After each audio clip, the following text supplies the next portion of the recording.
Berbagai macam ratik menumpuk di sejumlah sudut Taman Kamboja.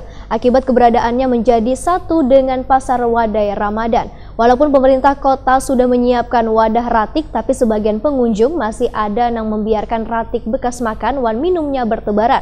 Namun banyaknya ratik yang menumpuk di wadah ratik, wanang bertebaran ini dimanfaatkan oleh salah seorang pemulung untuk dijadikan duit.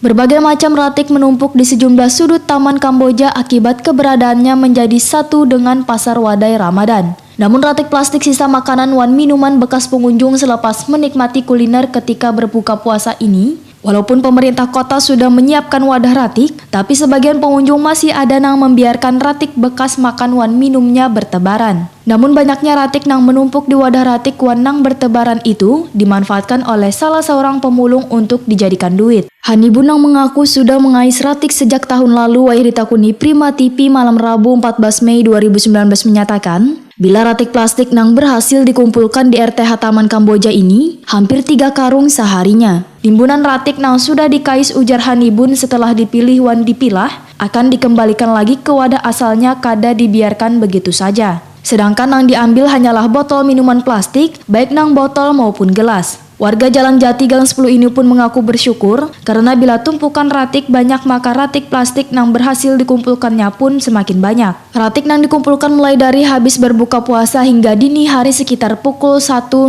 WITA ini akan dijual kepada pengepul. Saban hari duit yang didapatnya dari hasil mengumpulkan ratik plastik ini, ujar Hani Bun, sekitar Rp200.000.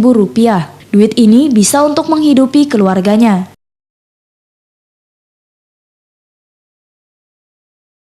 Karung pian sehari paling kada mendapatkan semalaman tuh Pak? 3 karung pala. 3 karung tuh berapa duitnya? Maksimum tuh. Berapa Duitnya tuh Pak paling kada? Hah? Kalau jadikan duit berapa? Kalau jadikan duit 3 karung. Kalau khusus botol itu 200.000. Oke. Kalau yang gelas? Yang gelas sedikit, ringan. Oh, ringan. Jualnya bertimbang malah. Bertimbang. Saya dapat pengen Harga 3.000. jadi paling 200.000 pian semalaman dapat pala. Oh. Jadi setiap malam pasti 3 karung tuh pala. 3 karung, tapi kalau ada musimnya, kalau malam Selasa seperti tadi malam kurang. Kenapa Pak? Hujan. Oh, kalau hujan kurang. Oh, iya. Pian khusus mengumpulkan aja atau mengangkut ratik sekalian Pak? Khusus mengumpulkan aja. Oh, kalau ngangkut ratiknya saya Pak? Mengangkut ratiknya ada besi.